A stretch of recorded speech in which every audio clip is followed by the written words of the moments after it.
Welcome to new TV Telugu. ముఖ్యమంత్రి YS Jagan ప్రధాని నరేంద్ర మోదీ చేతిలో కీలు బొమ్మలా మారారని, బీజేపీని ఎదిరించే సత్తా ఆయనలో ఎప్పుడో చచ్చిపోయిందని ఏపీ కాంగ్రెస్ కమిటీ అధ్యక్షురాలు వైఎస్ షర్మిల తీవ్ర స్థాయిలో విమర్శించారు. కాంగ్రెస్ అధికారంలోకి వస్తేనే రాష్ట్రంలో సువర్ణ అధ్యాయం మొదలవుతుందని అన్నారు. ఉపాధి హామీ పరిరక్షణ యాత్రలో భాగంగా ఆమె నెల్లూరు జిల్లాలో పర్యటించారు. మనుబోలు మండలం అక్కంపేటలో జరిగిన బహిరంగ సభలో షర్మిల మాట్లాడారు. తొలుత తన తండ్రి దివంగత ముఖ్యమంత్రి వైఎస్ రాజశేఖర రెడ్డి విగ్రహాన్ని ఆవిష్కరించారు. అనంతరం ఆమె మాట్లాడుతూ రాష్ట్రానికి ప్రత్యేక హోదా కావాలని అడిగే ఒక్క నాయకుడు కూడా రాష్ట్రంలో లేరు.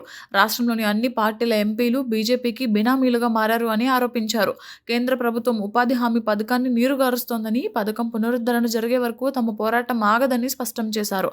అనంతరం కావలి మండలం ఆముదాల దిన్నెలోనూ షర్మిల పర్యటించి ఉపాధి హామీ పథకంపై కేంద్ర ప్రభుత్వ వైఖరిని ఎండగట్టారు.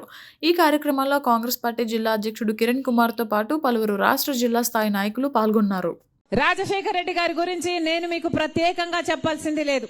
ఈ రోజు వరకు కూడా రాజశేఖర రెడ్డి అని పేరు తలుచుకునే వాళ్ళు, గుండెల్లో పెట్టుకొని పూజించుకునే వాళ్ళు కోట్లల్లో ఉన్నారు మన రాష్ట్రంలో. ఎందుకంటే రాజశేఖర రెడ్డి గారు ముఖ్యమంత్రిగా పనిచేసింది కేవలం 5 సంవత్సరాలు మాత్రమే. 5 ఏళ్లు మాత్రమే రాజశేఖర రెడ్డి గారు ముఖ్యమంత్రిగా పనిచేశారు. కానీ 5 ఏళ్లలో ఎంతమంది గుండెల్లో దేవుడై నిలిచిపోయారు. రాజశేఖర రెడ్డి గారు ముఖ్యమంత్రిగా ప్రమాణ స్వీకారం చేయంగానే మొట్టమొదటి సంతకం రైతులకు ఉచిత విద్యుత్ మీద పెట్టాడు. ఆ తర్వాత రైతులకు రుణమాఫీ కూడా చేశాడు. రైతులకు రుణమాఫీ చేసిన ఘనత ఇంకో ముఖ్యమంత్రికి ఎవరికైనా ఉందా మన రాష్ట్రంలో? ఒక్క రాజశేఖర రెడ్డి గారు మాత్రమే రైతుని నెత్తిన పెట్టుకున్నాడు, గుండెల్లో పెట్టుకున్నాడు. రైతుకు ఏ కష్టం వచ్చినా, గిట్టుబాటు ధర కావాలన్నా, మద్దతు ధర కావాలన్నా, విత్తనాల ధరలు తగ్గించాలన్నా, ఎరువుల ధరలు తగ్గించాలన్నా, లేకపోతే రైతుకు ఏ కష్టం వచ్చినా, సబ్సిడీ అయినా, డ్రిప్ అయినా, ఏ కష్టం వస్తే ఆ కష్టంలో రైతుకు అండగా నిలబడ్డవాడు రాజశేఖర రెడ్డి గారు. ఆ రోజుల్లో వ్యవసాయము ఒక పండుగ. వ్యవసాయం చేసుకునే వాళ్ళ జీవితాలు కలకలలాడాయి. ఆ రోజులు ఎటుపోయాయి. రాజశేఖర రెడ్డి గారు ముఖ్యమంత్రిగా ఉంటే పేదవాడు అన్న వాడికి జబ్బు వస్తే అప్పుల పాలైపోతున్నాడు అని రాజశేఖర రెడ్డి గారు ఆరోగ్యశ్రీ పథకాన్ని తెస్తే ఎంత మందికి జీవం పోసింది ఆరోగ్యశ్రీ, ఎంత మందికి ప్రాణం పోసింది ఆరోగ్యశ్రీ. 108 కుయ్ కుయ్ కుయ్ కుయ్ అని ఫోన్ చేసిన 20 నిమిషాలకు వచ్చేది 108. ఫీజు రీయింబర్స్మెంట్, ఎంత మంది బిడ్డలు, లక్షల మంది బిడ్డలు, పీజీలు, డాక్టర్లు, ఇంజనీర్లు డబ్బు పెట్టకుండా చదువుకున్న రోజులు. ఎంత మందికి ఉద్యోగాలు వచ్చాయి. ఈ రోజు వరకు కూడా అమెరికా లాంటి దేశాలలో ఆ బిడ్డలందరూ పేద బిడ్డలు రాజశేఖర రెడ్డి గారు పెట్టిన ఫీజు రీయింబర్స్మెంట్ చదువుకొని ఇప్పటికీ కూడా పెద్ద పెద్ద మంచి మంచి ఉద్యోగాలు చేసుకుంటున్నారు. పావలా వడ్డీకే రుణాలు. ఇలా 1 కాదు 2 కాదు, ఎన్నో అద్భుతమైన పథకాలు, అది కూడా అద్భుతంగా అమలు చేశాడు. పేదవాడికి ఆ పథకాలన్నీ అందేటట్టు చూసిన నాయకుడు రాజశేఖర రెడ్డి గారు. అలాంటి ఒక పథకమే రాజశేఖర రెడ్డి గారు ముఖ్యమంత్రిగా ఉండంగా ప్రధానమంత్రిగా కాంగ్రెస్ పార్టీకి చెందిన మన్మోహన్ సింగ్ గారు కేంద్రంలో ప్రధానమంత్రిగా ఉండంగా వచ్చిన పథకమే ఉపాధి హామీ పథకం. ఉపాధి హామీ పథకం, దీన్ని మహాత్మా గాంధీ జాతీయ గ్రామీణ ఉపాధి హామీ పథకం అంటారు. చాలా చోట్ల కరువు పని అని కూడా అంటారు. ఈ కరువు పని ఎంత మంది జీవితాలలో వెలుగులు నింపింది.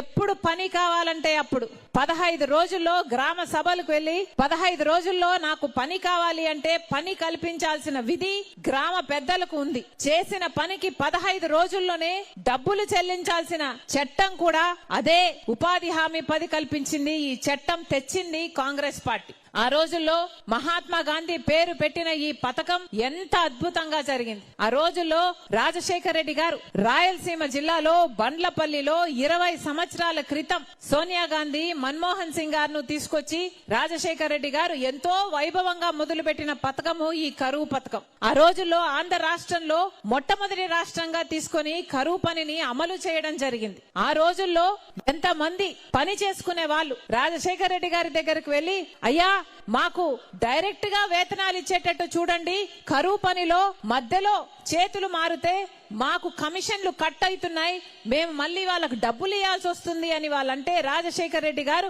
ముఖ్యమంత్రిగా ఒకేసారి 60 లక్షల మందికి అకౌంట్లు ఓపెన్ చేసిన ఘనత రాజశేఖర రెడ్డి గారు.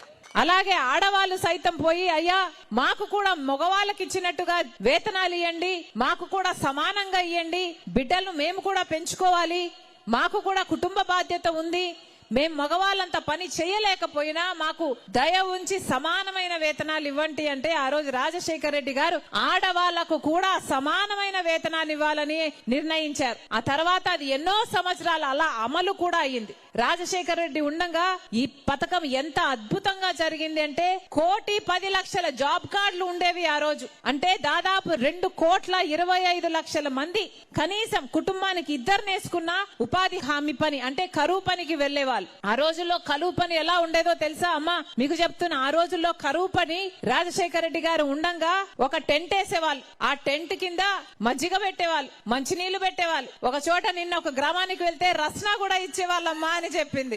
ఆడవాళ్ళకి ఏమైనా కష్టం కలిగితే అక్కడ కూర్చోబెట్టేవాళ్ళు.